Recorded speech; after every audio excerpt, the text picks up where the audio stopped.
3절입니다. 데이비스와 롭키스트의 직업 적응 이론 같이 봅니다. 데이비스와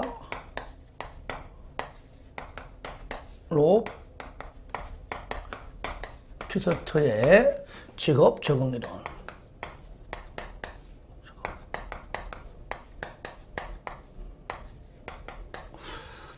먼저 데이비스, 우리가 영어로 보면은 다윗스라고 되어 있죠. 같은 말입니다. 이걸 우리가 좀 쉽게 이해하기 위해서 여러분들 성경에 보면 다윗 들어봤죠? 다윗이 영어로 보면은 데이비스입니다. 그죠? 다윗이 데이빗. 그러니까 다윗스, 데이비스. 결국은 다윗을 영어식 표기로 바꾸는 겁니다. 하지만 다윗스라고 해도 틀린 건 아닙니다. 영어식 표기로 같이 쓰는 겁니다. 데이비스와 롭키스트. 자, 이 두 사람은 물론 이제 미네소타 대학 교수님들이시죠. 둘 다.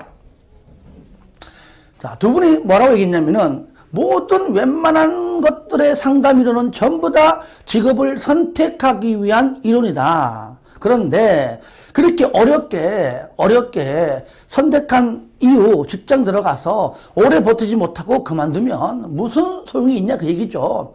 그러니까 직업을 선택하는 것도 중요하지만 선택한 이후에 적응하는 것도 못지않게 중요하다는 얘기입니다. 그러니까 직업 적응 이론을 두 분이 주장했다라고 보시면 됩니다. 그래서 직업 적응 이론 하면 막 나와줘야 됩니다. 데이비스하고 롭키스트. 자, 그래서 우리는 사람마다 개개인마다 성격 다 달라요. 그죠? 그러니까 개인과 그 다음에 환경, 직업 환경을 서로 조화롭게 맺혀주는 건데, 자, 우리가 책을 잠깐 보겠습니다. 1번 보시면 나오잖아요. 직업 적응 이론이다. 나오죠? 이 이론은 미네소타 대학의 데이비스와 롭키스트가 1950년대 후반부터 수행해온 직업 적응 프로젝트의 연구 성과를 바탕으로 정립된 이론으로 최근에 미네소타 직업분류 체계 3과 관련되어 발전한 이론이다. 그래서 우리가 이제 개요 파트를 잠깐 보시면, 개요. 자, 3이라는 얘기는 일이 있었다는 얘기죠. 그러니까 일이 있었고, 그러니까 미네소타 직업분류 체계 1 있었고, 이것이 또 세월이 흘러가면서 여러 가지 또 바뀌기도 하고, 수용되기도 하고, 또 보완되기도 하고, 2로 갔다가 지금은 3이다. 그래서 직업분류 체계 3이다. 그러죠. 미네소타 직업 분류 체계 뭐라고요? 3이다. 3. 1, 2 아닙니다. 3이다. 이렇게 하나 알아두시고요. 두 번째, 미네소타 직업 분류 체계 3은 능력 수준과 능력 흥미 유형 및 다양한 직업이 제공하는 강화자 등의 지표를 제공하고요. 내용은 뭐 그냥 이런 거다라고 보시면 되고요. 중요한 건 뭐라고요? 3이다. 이게 중요합니다. 3번, 특성 요인 이론의 성격을 지니는 복잡한 이론으로. 왜? 특성은 개인의 특성이고 개인. 그 다음에 요인은 직업의 요구 조건이잖아요. 개인의 욕구와 능력을 환경의 요구사항과 관련시켜 뭐요? 개인의 욕구와 능력, 특성, 요인의 특성, 개인은 그러니까 개인이 중요하고요. 그 다음에 뭐라고요? 환경의 요구사항, 그 직업의 요구사항. 그러니까 우리가 이제 특성 요인에서 배웠듯이 특성은 개인의 그죠? 특성이요. 그 다음에 요인은 직업의 요구사항인데 이것을 여기서는 약간 말 바꿔가지고 개인의 특성을 개인 그대로 하고 그 다음에 직업의 요구사항을 환경이다. 직업의 환경이다. 그래서 개인과 환경, 조화, 요겁니다. 그래서 환경의 요구사항과 환경이 직업이에요. 직업, 환경의 요구사항과 관련시켜 진로 행동을 설명하려는 이론이다. 그래서 답은 이 이론이 뭐냐? 개인 환경 조화 상담입니다. 뭐라고요? 개인 환경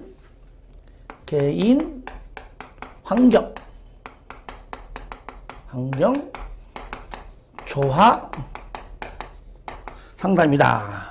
개인과 개인, 환경은 직업의 직업, 개인과 환경의 조화 상담입니다. 그래서 이 직업 적응 이론이 개인과 환경 간의 상호작용을 강조하고 있음을 나타나기 위한 것이다. 5번 한 번 더 강조합니다. 바로 직업 적응 이론은 개인과 환경 간의 상호작용이다. 그래서 이걸 한번 뭐라고요? 개인과 환경. 개인과 환경 간의 뭐라고요? 상호작용이다. 개인과 환경. 그래서 우리가 이걸 좀 알아둬야 됩니다. 개인과 환경.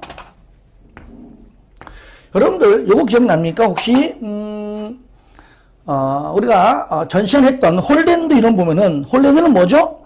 홀랜드는 성격과 환경 간의 상호작용이죠. 그러니까 기본 과정 4가지가 있는데 마지막 4번째 4번 보시면 나옵니다. 인간의 행동은 개인의 행동은 뭐라고요?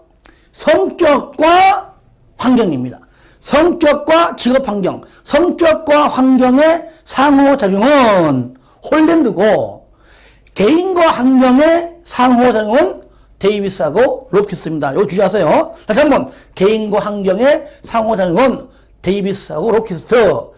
개인 빼고 뭡니까? 성격과 환경의 상호작용은 뭐라고요? 예. 홀랜드 이론. 기본 과정 4가지 중에서 마지막 4번째 나온다. 그거 비교해서 헷갈리면 안 됩니다. 그래서 개인과 환경 간의 상호작용을 통한 욕구 충족을 강조한다. 라고 보시기 바라고요. 그 다음 2번째, 직업 적응. 직업 적응. 이게 좀 중요하죠. 직업 적응. 크게 2가지입니다. 성격적, 직업 성격적 측면이 있고, 그 다음에 직업의 적응 방식적 측면이 있어요. 이걸 이렇게 보시면.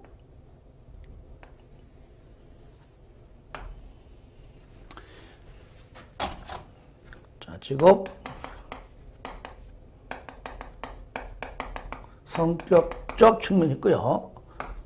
직업 적응 방식적 측면이 있다. 그러니까 여기 성격적 측면이 있고요. 적응 방식적 측면이 있는데 물론 1차 시험에서는 둘 다 나옵니다. 하지만 2차 시험에서는 또 특히 얘가 잘 나와요. 그러니까 지금은 둘 다 해야 됩니다. 첫 번째 뭐냐? 민첩성. 민첩성이 있고요. 민첩성. 그 다음에 역량, 리듬, 지구력. 민첩성, 역량, 리듬, 지구력이 있고요. 내용은 좀 다르고요. 그 다음에 적응 방식적 측면은 융통성, 끈기, 적극성, 반응성입니다. 융통성, 끈기, 적극성, 반응성. 요래 있습니다. 그래서 일단은 구분을 시켜줄 줄 알아야 됩니다. 왜냐? 직업 성격적 측면 아닌 것 하면 여기 있겠죠. 그죠? 그래서 성격적 측면 민역리지. 좀 발음이 좀 그래도 여러 번, 한 10번 정도만 하면은 또 외울 수 있어요. 이렇게 외워두면 또 2차 시험 보기 전에 암기하기가 또 수월하겠죠. 그래서 성격적이다 민역리지. 적응 방식적 융끈적반. 그래서 민역리지 융끈적반. 다 같이 시작. 민역리지. 그 다음에 융끈적반. 한 번 더. 성격적 측면 민역리지. 적응 방식적 측면 융끈적반. 반드시 여기에 앞자 따서라도 반드시 여기에 암기가 돼야 됩니다. 민첩성은 뭐냐? 얼마나 과제를 빨리 완성하느냐. 즉 개인의 반응 속도를 의미하고 뭡니까? 정확성보다는 속도, 민첩하게 움직이는 겁니다. 그래서 정확성보다는 속도가 중시하고요. 역량, 너의 역량을 다 펼쳐봐라. 즉 개인의 평균 활동 수준을 말하고 개인의 에너지 소비량을 의미한다. 리듬, 활동에 대한 다양성, 다양성 동그라미 하세요. 다 이해되지만 특히 다양성. 이거 중요합니다. 활동에 대한 단일성 이렇게 바꿔냅니다. 요거 다양성이라는 거 알아두세요. 그 다음에 지구력. 개인이 환경과 상호작용하는 다양한 활동 수준의 기간을 의미한다. 지구력이죠. 지구력. 두 번째, 적응 방식적 측면에서 융통성은 뭐냐? 개인이 작업 환경과 개인적 환경 간에 줄 거 보세요. 작업 환경과 개인적 환경입니다. 작업 환경과 개인적, 작업 개인, 요거 바꿔냅니다. 틀리게 아시겠죠? 작업 환경과 개인적 환경 간의 부조화를 참아내는 정도가 융통성이고요. 끈기, 환경이 자신에게 맞지 않아도 개인이 얼마나 오랫동안 견뎌낼 수 있느냐 하는 정도는 끈기. 적극성, 개인이 작업 환경을 개인적 방식과 좀 더 조화롭게 만들어 가려고 노력하는 정도 적극성. 반응성, 개인이 작업 환경의 변화로 인해 작업 환경에 반응하는 정도 의미. 반응성. 그러니까 내용은 금방 알 수 있습니다. 그래서 우리가 이제 성격적 측면에서는 주로 뭡니까? 리듬의 다양성. 요거 중요하고, 그 다음에 융통성에서 개인이 뭐라고요? 작업 환경과 개인적 환경이라는 거, 요거요. 작업 환경과 그 다음에 개인적 환경. 자, 요거 잘 알아두시기 바랍니다. 그 다음에 3번 실제적 적용, 한마디로 검사 도구. 요것도 물어보는데요. 검사 도구.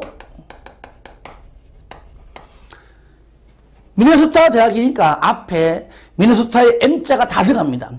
그렇죠? 예. 그래서 미네소타 중요성 질문지 MIQ. 시험에는 그래서 영어로 나와, 영어로. MIQ.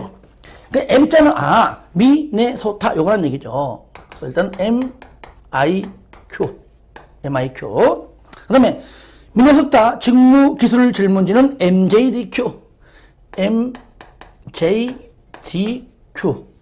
그런데 여러분들 요것만 전부 다 3개인데 요건 4개죠. 그래서 얘는요 우리가 M자를 빼버리고 요거는 그냥 JDQ라고 돼요. 그러니까 JDQ는 M자가 생략된 것이지. 그래서 여기 M자가 없으니까 얘는 아니네 하면 안 됩니다. MJDQ 또는 JDQ. 그 다음에 미네소타 만족도 질문지는 MSQ.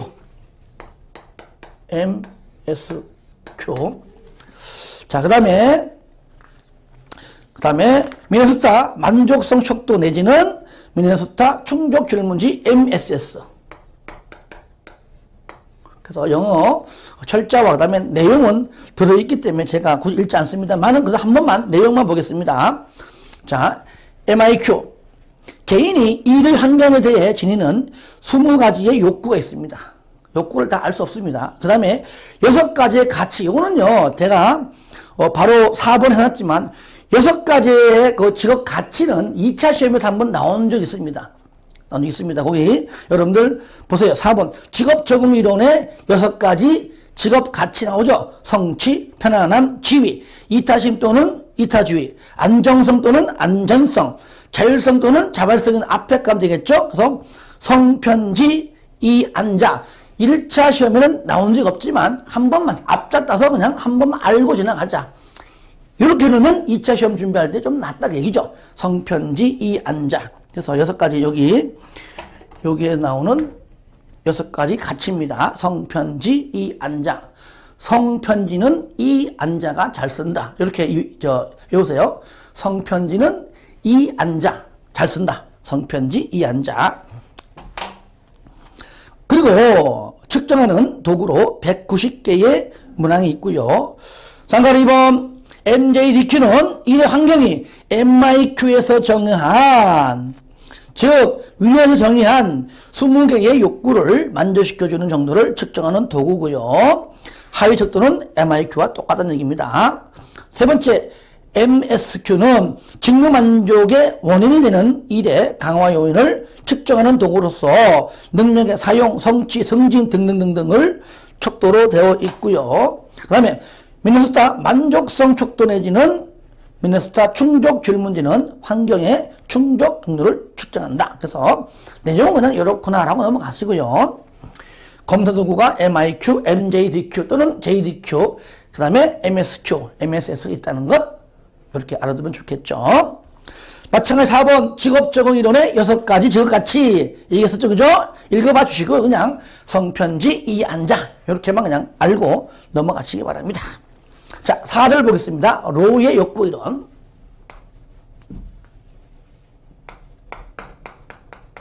로.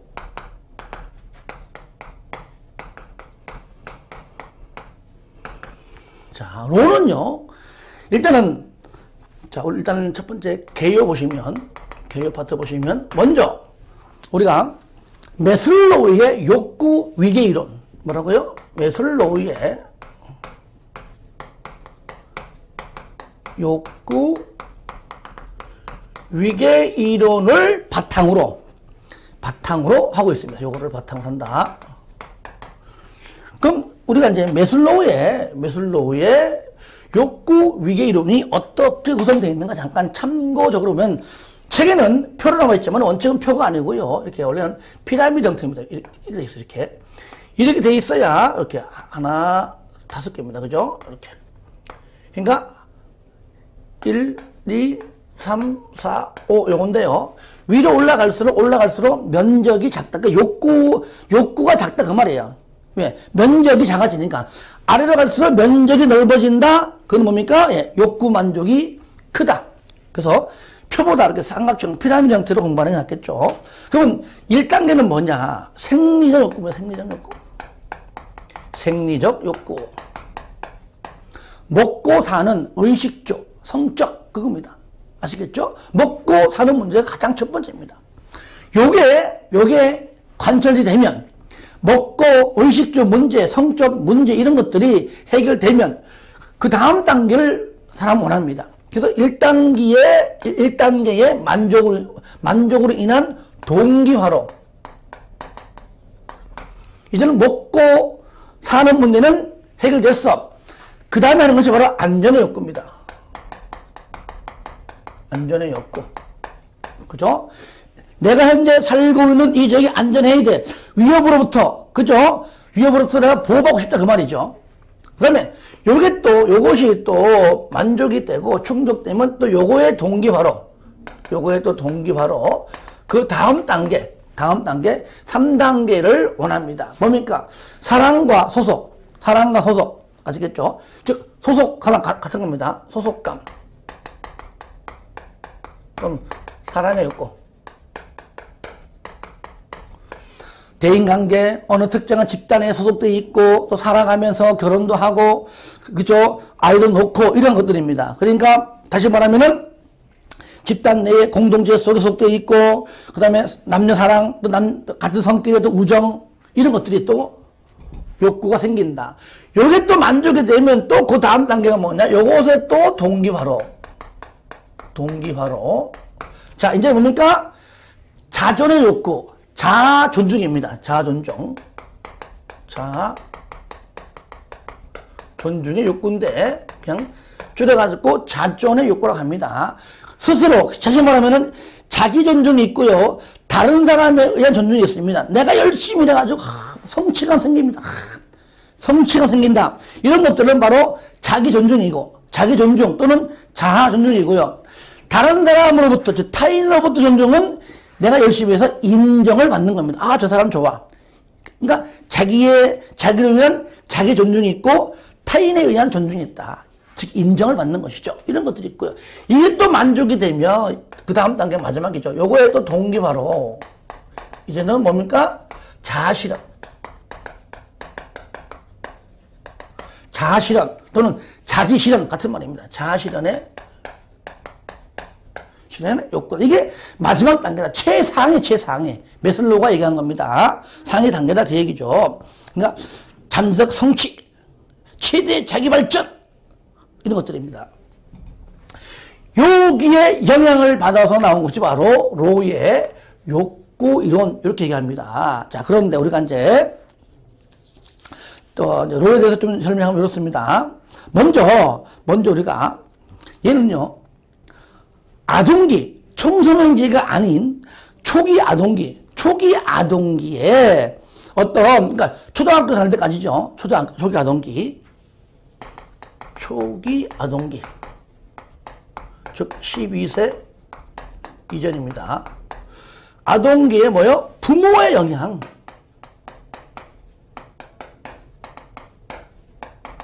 그죠? 부모의 영향받아서, 그러니까 부모의 자녀 양육 방식이 나중에 나이 먹어서 직업을 선택할 때에 뭐라고요? 많은 영향을 미친다. 그 얘기예요. 따뜻한 부모 밑에서 자란 아이는 어떤 대인관계 이런 것들 남을 만나는 이런 직업들 선호하지만 따뜻하지 못한 가정에서 그런 양육된 가정에서 자라난 아이는 즉 혼자 하고 남을 피하고 이런 것들의 직업들을 대부분 선호하더라. 일단은 이렇게 이해하는 겁니다. 자, 오늘 먼저 책 보겠습니다. 1번 로의 욕구 이론은 매슬로우의 욕구 위계 이론을 바탕으로 한다. 두 번째, 욕구 이론의 기본 가정은 요겁니다. 직업 선택은 개인의 욕구를 충족시키기 위한 수단이다. 욕구. 그러니까 내가 직업을 찾는 것은, 직업을 선택하는 것은 내가 뭔가 내 마음속에 어떤 욕구를 충족시키기 위한 수단, 이렇게 보는 겁니다. 세 번째, 로는 여러 가지 다른 직업에 종사하고 있는 사람들은 각기 다른 욕구를 가지고 있으며, 왜? 욕구에 따라 선택하니까 직업이 다르다는 얘기는 욕구도 다 다르다 그 얘기죠. 이런 욕구의 차이는 요겁니다. 줄 거세요. 어린 시절, 아동기, 부모, 자녀 관계에 기인한다. 4번, 로는 초기 아동기, 뭐라고요? 여기 초기 아동기, 이거 중요합니다. 초기 아동기, 우리가 이제 청소년기 아닙니다. 주의하세요. 시험에 뭐 청소년기 이렇게 나와 시험에 아닙니다. 초기 아동기. 특히 12세 이전에 부모가 보여준 자녀 양육 방식이, 그러니까 여기 부모의 영향, 이걸 부모가 부모 양육, 영향이라보다도 구체적으로 씁시다. 영향은 맞지만 부모의 양육 방식이 부모의, 그렇죠? 자, 양육 방식이 어디에, 여기 진로 선택에, 여기 진로 선택에 뭡니까? 영향을 미친다. 그러니까 다시 말하면 뭡니까? 초기 아동기 때 부모의 자녀 양육 방식이 나중에 그 이후에 진로 선택에 영향을 미친다. 그러니까 초기에 가정 환경이, 다시 말하면 이걸 합치면 뭐예요? 초기 가정 환경이 뭐요? 나중에 진로 선택에 영향을 미친다. 그래서 우리가 요 얘기를 통해서 우리가 알 수 있는 게 뭡니까? 그래서 얘는 바로 진로, 즉 진로, 직업, 즉 진로 선택 이론임을 알 수가 있다. 다시 말하면 진로 발달 이론이 아닙니다. 주의하세요. 예, 주의하세요. 그래서 진로 선택에 영향을 줄 수 있다고 보고, 요겁니다. 부모가 자녀를 대하는 양육 방식, 줄 긋고 동그라미 1번. 두 번째 여기 있습니다. 자녀의 심리적 욕구, 줄 긋고 동그라미 2번. 그죠? 무조건 양육 방식만 있는 것이 아니라 그 자녀가 또 마음속으로 가지고 있는 생각과 마음이 있을 거 아니에요. 그러니까 자녀의 심리적 욕구, 자기 하고 싶은 거, 이루기 위한 것들, 1번과 2번이 묶어서 이게 상호작용, 1 플러스 2란 얘기죠. 이렇게 의해서 직업 선택이 이루어질 수 있다. 한 번 더, 부모가 자녀를 대하는 양육 방식 플러스 그 자녀의 심리적 욕구, 즉 심리적 에너지죠. 다시 말하면 내가 좋아하는 흥미가 뭐냐, 내가 좋아하는 게 뭐냐, 이런 것들이 합쳐가지고 그것이 상호작용을 통해서 직업 선택이 이루어진다 그 얘기죠. 요거 개요 파트는 다 중요합니다. 박스 볼까요? 매슬로우의 욕구 위계 이론의 기본 가정, 아까 설명했는데, 자, 매슬로우 잠깐 보시면 개요, 자 읽어주시고요. 마지막 줄, 즉 나오죠, 그죠? 자, 줄 겁니다. 인간은 특수한 형태의 충족되지 못한 욕구를 만족시키기 위하여 동기화되어 있다. 동기화, 동그라미 했어요. 동기화, 요거 동기화 되어 있다.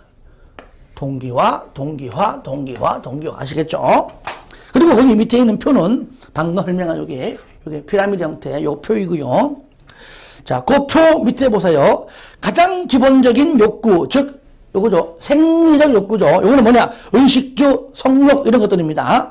가장 수준이 낮은 생리적 욕구이며 가장 수준이 높은 욕구는 맨 위에 있는 자아실현의 욕구이다. 그래서 메슬로우는 자아실현의 욕구를 강조하였다. 여러분들 밑에 특징은요 반드시 읽어보시고, 내가 읽어볼 필요 없습니다.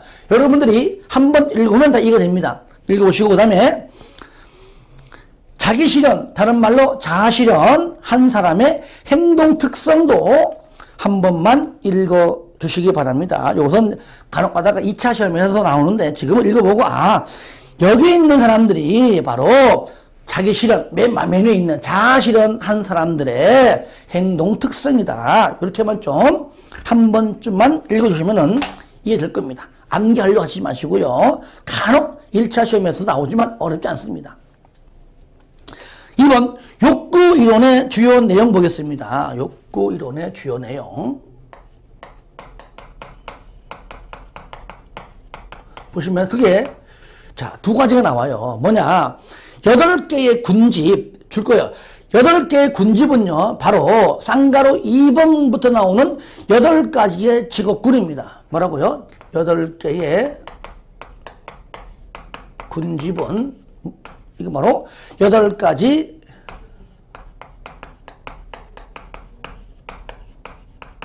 요걸 말한 것이고요. 그 다음에 나누고 밑에 8개의 로는 흥미 기초에서 직업을 8개의 군집으로 나누고 각각의 군집에 알맞은 직업들의 목록을 작성했으며 각 직업에서의 곤란도와 책무성을 고려하여 6단계를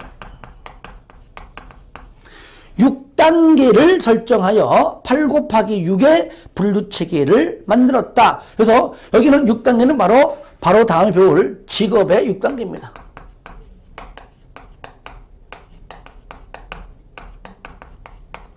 우리가 한 가지 하겠습니다.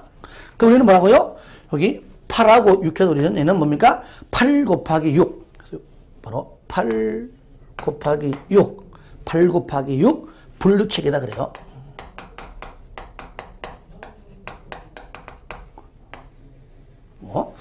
그리고 8개 군집은요, 수직적이 아니라 수평적입니다. 수평 차원. 얘는 이제 수평 차원. 옆으로 위아래가 아닌 수평 차원의 8가지라 말하고요. 얘는 뭐냐? 위아래입니다. 얘는 수직 차원입니다. 차원 6가지입니다. 그래서 얘는 수평, 위에 거는 수평, 얘는 수직입니다. 그러니까 위로 올라갈수록 높고 아래로 갈수록 낮아요. 요거요.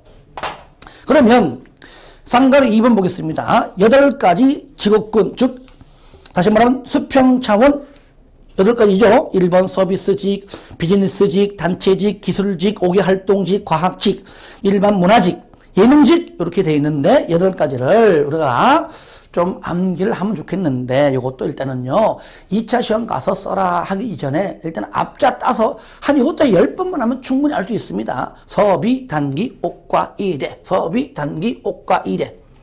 아시겠죠? 이거 군집. 서비, 단기, 옥과 일회.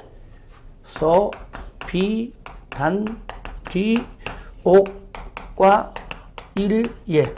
다 같이 시작. 서비, 단기, 옥과 일예. 하면서 시작. 서비, 단기, 옥과 일예. 마지막 시작. 서비, 단기, 옥과 일예. 서비스직, 비즈니스직, 단체직, 기술직, 옥의 활동직, 과학직, 일반 문화직, 예능직, 서비, 단기, 옥과 일예. 자, 이렇게 해주시고요. 그 다음에 뭐냐면은 각 직업군마다 어떤 연결된 내용이 맞는 것, 틀린 것 골라라 나옵니다. 요거는요, 그냥 핵심 단어 가지고 내가 문제를 맞출 수 있도록만 할게요. 요거는 그냥 이렇게 되지. 이거 다 못 외워요. 하지만 일단은 문제를 맞춰야 되기 때문에 이렇게 합니다. 자, 1번 서비스직, 서비스 해서 첫 번째 줄 중간에 봉사한다. 봉사 동그라미. 그래서 봉사하면은 서비스직. 두 번째 비즈니스직은 첫 번째 줄 중간에 판매자 나오면 비즈니스직이고요. 단체직. 자, 첫 번째 줄 끝에 기업의 조직 동그라미 했어요. 조직. 조직자가 나오면 단체직이고요. 그 다음에 기술직. 기술직은 두 번째 줄 앞에 보면은 공학기계. 기계 동그라미에서 기계자가 나오면은 기술직. 옥외는요, 바깥. 옥외. 옥내는 건물 안. 옥외는 건물 바깥에. 그래서 그냥 가볍게 줄 거세요. 농산물, 수산자원, 지하자원, 임산물, 이런 것들 있죠? 그러니까 밖에 나가서 할 수 있는 것들. 수산자원, 농수산, 지하자원.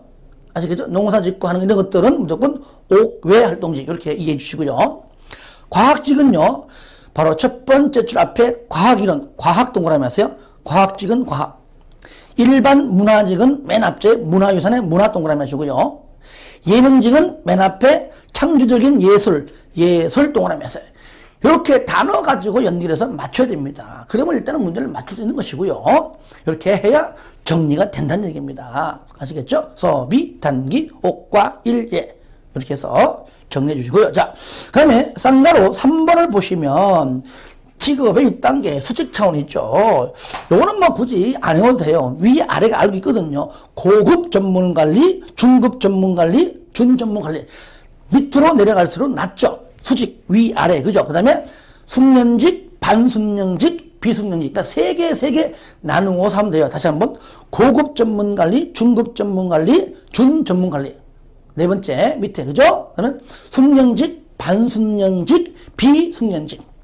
이렇게 6가지만 있다는 것만 체크하고 넘어가면 끝 됐습니다. 자, 그 다음에, 자, 3번. 욕구 이론에 5가지 가정이 있는데, 잠깐 보겠습니다. 야, 나오네요. 초기의 가정환경. 나오죠, 그죠? 여기에. 네. 초기의 가정환경이, 그죠? 진로 선택에 뭐 한다고요? 영향을 미친다. 그 초기의 가정환경이 바로 초기 아동기 부모의 양육 방식. 나아가서는 플러스 뭐예요? 자녀의 욕구. 심리적인 욕구죠. 예. 초기의 가정환경이 그 후에 직업 선택에 중요한 영향을 미친다고 보았다. 5가지입니다. 1번, 개인이 갖고 있는 여러 가지 잠재적 특성 발달에는 나는 유전적으로 가지고 태어난 것들. 그런 것들은요, 그대로 발달하기에는 어느 정도 한계가 있다. 여러분들 부모가 얘기하죠. 쟤는 머리는 좋은데 공부를 안 해서, 머리는 좋은데 친구를 잘못 사귀어서 아무런 의미 없는 겁니다. 머리가 IQ가 150대 뭐합니까? 써먹지 않으면 안 돼요. 그러니까 여러 가지 잠재적 특성의 발달에는 한계가 있다. 머리 좋다고 그걸 써먹지 않으면 의미 없다는 얘기입니다. 그 한계 정도는 또 뭔가 개인 따라 다 다르다. 쌍가로 2번 발표하세요. 그래서 개인의 유전적인 특성의 발달 정도와 발달 통로는 쉽게 말하면 유전적으로 아무리 머리가 똑똑하다 할지라도 그거를 발달시킬 수 있는 통로는 뒤에 거 읽으세요. 개인의 유일하고 특수한 경험. 그러니까 태어난 이후 경험, 사회적 경험, 환경적 경험에 의해 영향을 받으며 또한 가정의 사회 경제적 배경과 일반 사회의 문화 배경에 의해 영향을 받는다. 머리 유전적으로 아무리 좋게 태어나더라도 경험을 통해서 사회 속에서 사회와 환경에 영향을 받는다. 받아야지만 발달된다. 그 말이에요. 된다. 다시 말하면은 요거를 그냥 간략하게 볼까요? 세 번째. 5가지 이제 가정이 있는데 이해해 주시고요. 한마디로 말하면은 사회와 환경에 영향을 사회와 환경에 영향을 받는다. 그 말이에요. 환경 영향을 받는다. 이것이 이제 부모의 양육 방식 영향받고요. 아시겠죠? 3번 유전의 제약을 비교적 조금밖에 받지 않는 흥미, 태도와 같은 변현들은 주로 개인의 경험에 따라 경험도 어찌 보면 살아가면서 환경이죠. 경험에 따라 발달 유형이 결정된다. 경험을 했나 안 했나 그 얘기죠. 네 번째, 심리적 에너지는 개인의 자녀의 심리적 에너지는 또 심리적 욕구는 흥미를 결정하는 중요한 요소이다. 그러니까 이런 심리적 에너지 또는 심리적 욕구와 부모의 자녀 양육 방식이 결합해가지고 상호작용해서 직업 선택에 영향을 미친다. 그런 말입니다. 4번 동그라미 하시고요. 한번 5번 이러한 개인의 욕구와 만족 그리고 강도는 성취 동기의 유발 정도에 따라 결정된다. 그래서 전반적으로 이해만 하시고 쌍가루 2번과 한 4번 정도를 좀 체크하시고 특히 2번입니다. 네 번째, 부모 자녀 관계와 직업 선택입니다. 네 번째요. 자, 직업 선택인데 여기 크게 두 가지 있습니다. 따뜻한 요겁니다. 첫 번째 뭐라고요? 따뜻한 부모 자녀의 관계에서 성장한 자녀가 있고요. 아니면 차가운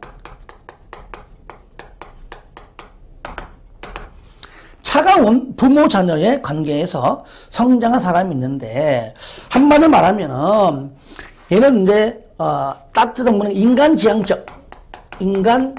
지향적인 직업을 선택하고 차가워요. 부모의 사랑을 받지 못했습니다. 오히려 또 학대받았습니다. 부모가 싫어요. 이렇게 비인간 지향적이 되는요. 비인간